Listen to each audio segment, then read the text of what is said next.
அன்பார்ந்த எனதருமை யூடியூப் நேயர்களுக்கு வணக்கம். இதுவும் ஒரு முக்கியமான பதிவு தான். நல்லா ஒருவருக்கு சரளமான பண வரவுகள் வந்து கொண்டிருக்கும்.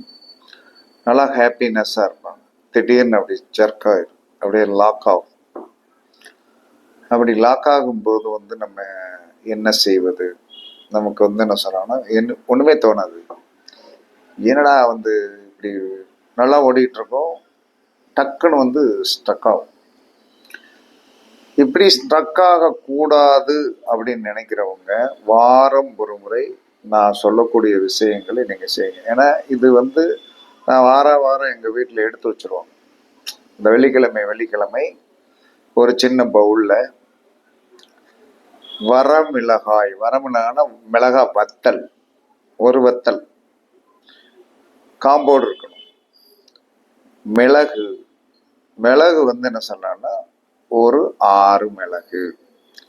வலம்புரிக்காயின்னு ஒன்று இருக்கு, இடம்புரிக்காயின்னு ஒன்று இருக்கு. இதை ஒரு பவுலில் போட்டுரும். ஒரு பவுல், சின்ன கண்ணாடி பவுலில் போட்டாலும் சரிதான், பிளாஸ்டிக் பவுலில் போட்டாலும் சரிதான். இதை என்ன சொன்னா வீட்டில் என்ன சொன்னா பணத்தடை வரக்கூடாது, வீட்டில் பணச்சங்கடங்கள் வரக்கூடாதுன்னா வீட்டில் சென்டர் காலில் அந்த பவுலில் வரமிளகாய் 1, மிளகு 6, வலம்புரிக்காய் 1 அல்லது 2 வச்சுக்கலாம், இடம்புரிக்காய் 1 அல்லது 2 வைக்கலாம். இது கடையில் கேட்டால் கடையில் கண்டிப்பாக கிடைக்கும், சிறப்பாக இருக்கும். இதை ஒரு சென்டர் காலில் பவுலில் வச்சிடும்.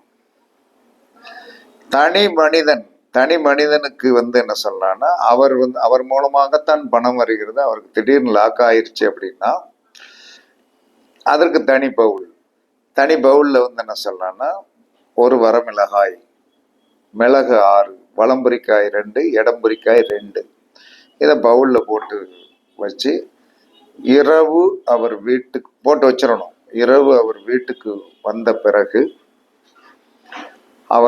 அவர் கையில் கொடுத்து, கையில் இப்படி போட்டு நல்லா மூடிக்கிட்டு தலையை வலம் 3 இடம் 3 சுற்றி உடம்பு கை காலெல்லாம் பாதம் வரைக்கும் தடவி என்ன செய்யணும்? பாதம் வரைக்கும் தடவி என்னன்னு சொன்னா வெளியே வச்சு எரிச்சிடணும்.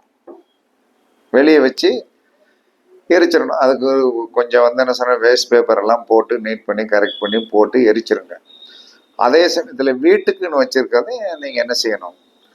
அந்த பகல் ஃபுல்லாக என்ன காலையில் ஒரு 6 மணிக்கு வச்சு சாயந்தரம் நீங்கள் எரிக்கிற வரைக்கும் என்ன சொன்னான்னா ஒரு 12 மணி நேரம் 14 மணி நேரம், நைட்டு 9 மணிக்கு மேலே தான் தெரு அடங்கும். அந்த தெரு அடங்குற நேரத்தில் தான் இதை நம்ம செய்யணும். அப்படி செய்யும்போது என்ன நடக்கும் அப்படின்னா உங்களுக்கு இலகுவாயிரும். அதை எரிச்சிடணும்.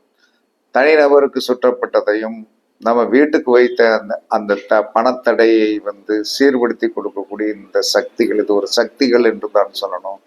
இதை என்ன சொன்னாலும் நீங்கள் ஒன்றா போட்டு நீட்டாக நல்லா அழகாக எரிச்சு வர வர வர வர இது வாரம் வெள்ளிக்கிழமை நீங்கள் செய்தனால் திடீரென்று முடக்கமான ஒரு பணம் திரும்ப என்ன சொன்னா ரிலாக்ஸேஷன். ஏன்னா யார் கொடுத்த பணம் என்ன தீட்டு என்ன அமைப்போட வந்ததுன்னு சொல்லவே முடியாது.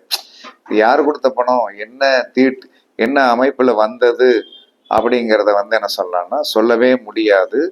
அதை அந்த ஒரு அமைப்பை நமக்கு உருவாக்கிறோம். அப்ப உருவாக்கிறோம் அப்படின்னு சொல்லி வரும்போது நம்ம என்ன செய்யணும்னா நம்ம எப்பயுமே கண்ணேறு, லாக்கிங்கு இத்தனை மனிதனைத்தான் தாக்கும். இந்த மனித தாக்கத்தை நம்ம சரி பண்ணி கொள்ள வேண்டும் என்று சொன்னால் நீங்கள் இதை கரெக்டா நீங்க ஃபாலோ பண்ணணும். இதை ஃபாலோ பண்ண என்ன நடக்கும் அப்படின்னா கண்டிப்பாக அந்த ஸ்டக்கப்பிங் என்ன சொன்னா நமக்கு வராது. அதாவது கீழே அப்படியே சப்பளிஞ்சு போன பிறகு எந்திரிச்சு ஓடுவதை விட சப்பளிய போகுது அப்படின்னு சொல்லி தெரிஞ்ச உடனே என்ன நடக்கும் அப்படின்னா இந்த நம்ம வெள்ளிக்கிழமை இந்த வரமிளகாய், மிளகு, வலம்புரிக்காய், இடம்புரிக்காயை வச்சு செய்கின்றது. அட்வான்ஸா என்ன சொன்னா பேராஸ்டமல் மாத்திரை கையில் வைத்துக் கொள்வது, விக்ஸ் இன்ஹேலர் வைத்துக் கொள்வது, விக்ஸ் டப்பா வைத்துக் கொள்வது, இத்தனை இத்தனை டக்குன்னு வந்தவன நினைச்சு எடுத்து மூக்குல ஓடி சரி பண்ணிடணும். அந்த மாதிரி இது வேலை செய்யுமா? நான் 100% வேலை செய்யும். இதை ரெகுலராக வீட்டில் இருக்கிற பெண்கள் அந்த வெள்ளிக்கிழமை கரெக்டாக எல்லா விதத்திலும் எடுத்து செயல்படுத்தணும். இதுல இன்னொரு ரகசியம் இருக்குது. அந்த ரகசியம் என்ன சொல்லணும்னா, பணமழை பொழிய வேணும் தான் எல்லாருடைய ஆசை. ஒரு யமகண்டத்துல ஒரு மந்திரம் செய்தா பணமழை பொழியும் அப்படின்னு போட்டதுக்கு 28,000 பேர் 26,000 பேர் பார்த்திருக்கீங்க. 26,000 பேர் இருக்கு. அப்ப எவ்வளவு மனிதனுக்கு பண கஷ்டங்கள் இருப்பது என்பது அப்பதான், அதாவது வீவர்ஸ் கூடுவதற்காக நான் அந்த டாபிக்கை உண்மையாகவே சொல்லவே கிடையாது. ஏன்னா எனக்கு பாவம் யாருடைய மனதையும் என்ன சொல்லலாம்னா, நம்ம ஆசையை தூண்டி விட்டு அந்த ஆசையை நிராசையாக பண்ணிடக்கூடாது. செஞ்சு பார்த்துட்டு ஒண்ணுமே நடக்கல அப்படின்னு சொல்லக்கூடிய அளவுக்கு வரக்கூடாது. ஆனால் செய்தால் வெற்றி வேண்டும். அப்ப செய்தால் அது வெற்றி வேண்டும். சில பேர் அந்த யமகண்ட காலத்தில் எவ்வளவு நிமிஷம் சொல்லணும், 1.5 மணி நேரம் சொல்லணும், 1.5 மணி நேரம் சொல்லணும், நாக்கு வறண்டு கஷ்டமாயிரும். அதனால நீங்க என்ன சொன்னா 24 நிமிடங்கள் சொன்னால் போதும். கூடுனால் 30 நிமிடங்கள் என்ன சொன்னா போதும். அதாவது யமகண்ட காலத்தில் மந்திரம் சொல்லி பணமழை பொழியிருக்கு 26,000 பேர் பார்த்திருக்கீங்க. எத்தனை நாளையில? 12 நாளையில. அப்ப இதை விட இன்னொரு ரகசியம் இருக்கு. குளிகை காலம். குளிகை காலம் என்பது விருத்தியை கொடுக்கக்கூடியது. இந்த குளிகை காலத்தை யாருமே பெரிதாக நீங்க தோண்டி பார்க்கறதே கிடையாது. குளிகை காலம் ஒரு அற்புதமான காலம். குளிகை என்பது சனியோடைய 2 குழந்தைகளில் மாந்தி என்பவர் என்ன செய்வாரு? துன்பத்தை கொடுக்கிறவரு, இறப்பை உருவாக்கி ஐஸ் கட்டி எனக்கு ஆக்குறவர். அதே சமயத்தில் குளிகை காலத்தில் ஒரு மனிதன் என்ன மந்திரம் சொன்னால், குளிகை காலத்தில் என்ன சொன்ன என்ன மந்திரம் சொன்னால் அவனுக்கு பணத்தரித்திரம் வராது, பணமொழி கண்டிப்பாக வரும். அதனால என்ன சொல்றான்னா, நம்ம பரீட்சித்து பார்ப்பது என்ன சொல்றான்னா, ரெகுலரா நம்ம பரீட்சித்து பார்க்கணும். ஒரு நாள் பறிச்சுட்டு போது பின்னாடி திரும்ப பார்க்க கூடாது. ஒரு நாள் பார்த்துட்டு நாளைக்கு வருதான்னு பார்க்க கூடாது. ஆனா ஒரே நபர் எனக்கு போன் பண்ணி சொன்னாரு, ஐயா நான் பரிட்சித்து பார்த்தேன், நீங்கள் சொன்னது சக்சஸ் ஆச்சு, நடந்துச்சு அப்படின்னாரு. சந்தோஷம் ஐயா அப்படின்னு நான் சொன்னேன். அதே மாதிரி குளிகை காலத்தை உங்களுக்கு காலண்டர்ல எல்லாருக்கும் தெரியும். குளிகை காலம் அப்படிங்கிறது ஒரு 1.5 மணி நேரம். அந்த 1.5 மணி நேரத்துல நீங்க எப்பயுமே 24 நிமிஷத்தை எடுத்துக்கிடுங்க, அல்லது 30 நிமிஷத்தை. எப்பயுமே ஆரம்பம், நடு, கடைசி.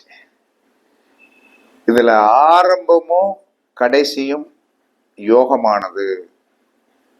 எப்பயுமே அமாவாசையின் ஆரம்பம் யோகமானது, அமாவாசையின் முடிவு யோகமானது. சென்டர் பாயிண்ட்டுக்கு யாரும் போயிடாது.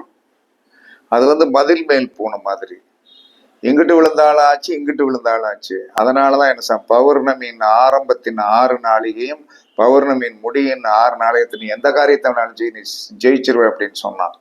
அதே மாதிரி யமகண்டத்தின் முதல் 1/2 மணி நேரம் அல்லது கடைசி 1/2 மணி நேரம் மந்திரத்தை சொல்ல. அதே மாதிரி குளிகை காலத்தின் முதல் 1/2 மணி நேரம் அல்லது கடைசி 1/2 மணி நேரம் பயன்படுத்தி பாருங்கள். குளிகை காலத்தை காலண்டர்ல பார்த்து குறிச்சு வச்சுக்கிடுங்க. இப்போ டைம் ஆச்சுங்கிறதுனால என்னால் எடுத்து அதை சொல்ல முடியாத ஒரு சூழ்நிலை. அதனால என்ன சொன்னா, நீங்கள் அந்த குளிகை காலத்தை பயன்படுத்தி வெற்றி பெறும் ரகசியம் அப்படிங்கிறதான் தலைப்பு கொடுப்பேன். அதுக்குள்ள பணத்தடையை உடைக்கக்கூடிய இந்த இதையும் சொல்லிடுவேன். அதனால இந்த குளிகை காலத்தில் ஒரு மந்திரம் சொல்லணும். அது நம்ம இது நாள் வரைக்கும் என்ன சொல்றான்னா யாருமே இதை பயன்படுத்துதல் கிடையாது. நினைத்ததை நினைத்தபடி நடத்தி கொடுக்கின்ற ஒரு மந்திரம். சிரியும் சிரியும் சிவசிவ ஓம். அவ்வளவுதான். சிரியும் சிரியும் சிவசிவ ஓம். அவ்வளவுதான். இந்த மந்திரத்தை குளிகை காலத்தில் பயன்படுத்தி பாருங்கள். 25 வருஷமா வந்தேன் சார். நான் இன்னைக்கு வரைக்கும் அந்த எந்த நினைச்ச காரியத்தையும் நான் சாதிக்காமல் விட்டதே கிடையாது. இன்னைக்கு வரைக்கும் சொல்றேன், தொட்டாச்சுன்னா வெற்றி தான். அதற்கு காரணம் என்னன்னு சொன்ன, இந்த மந்திரத்தை அடிக்கடி பயன்படுத்துவேன். இதுல என்கிட்ட சுதர்சன சக்கரம் வாங்கியிருக்கிறவங்கிட்ட இந்த மந்திரத்தை நான் எழுதியிருப்பேன், அந்த கட்டத்துக்குள்ள எழுதியிருப்பேன். அப்ப சிறியும் சிறியும் சிவ சிவ ஓம் இந்த மந்திரம் எல்லா விதமான நினைத்ததை நினைத்தபடி நடத்தி கொடுக்கும். அதை குளிகை காலத்தில் சொன்னால் டபுள் பங்கு யோகம். பணமழை வேண்டுமா, என்னென்ன எண்ணங்களை நீங்கள் செயல்படுத்த வேண்டுமோ குளிகை காலத்தில் ஒவ்வொரு நாளும் அரை மணி நேரம் சொல்லணும். சரி, எனக்கு அரை மணி நேரம் சொல்ல முடியாது, நான் 12 நிமிஷத்துக்கு நாள் சொல்லணும். அப்ப அரை நாளிகை, ஒரு நாளிகை என்பது 24 நிமிஷம், அரை நாளிகை என்பது 12 நிமிஷம்.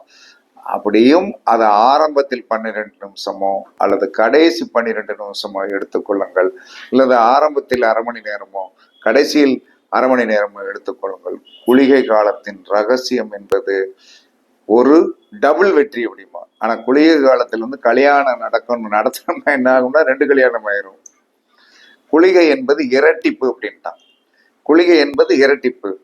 2x2, 3x2, 5x2, 5x2 அப்படிங்கிற பெருக்கல் வாய்ப்பாடு தான் குளிகை காலம். குளிகை காலத்தில் பத்திரம் முடித்தால் திரும்ப ஒரு பத்திரம். குளிகை காலத்தில் சங்கிலி வாங்கினால் தங்கம் வாங்கினால் 2 டபுளா போகும். ஆனால் தேவையானது மட்டும் தான் டபுளா வச்சுக்கிறோம். தேவையில்லாத டபுளா வச்சு என்ன சொன்னா ஒன்றும் பிரயோஜனம் கிடையாது. அதனால குளிகை காலத்தில் சிறியும் சிறியும் என்று சொல்லக்கூடிய மந்திரத்தை சொல்லி பணமழை வேண்டுமா பெற்றுக்கொள்ளுங்கள், எது வேண்டாலும் பெற்றுக்கொள்ளலாம், ஆனால் பயன்படுத்துங்கள். கண்டிப்பாக பயன்படுத்திட்டு இது நடக்குமா அப்படின்னு நினைச்சீங்கன்னா, நடக்குமான்னு நினைச்சாச்சுனாலே நடக்காது. நடக்கும் அப்படிங்கிறது என்னுடைய அனுபவம். உங்களுடைய அனுபவத்தில் நடப்பதற்கு இந்த மந்திரம் துணை செய்யும் என்று கூறி உங்களிடமிருந்து விடைபெறுவது சிப்பிப்பாறை ஜோதிடர் சாதி ராகவன் ஜெயபாலாஜி. சுகமே சொல்க, சுகமே சொல்க. வாழ்க வளமுடன், வாழ்க வளம். வணக்கம், வணக்கம், வணக்கம்.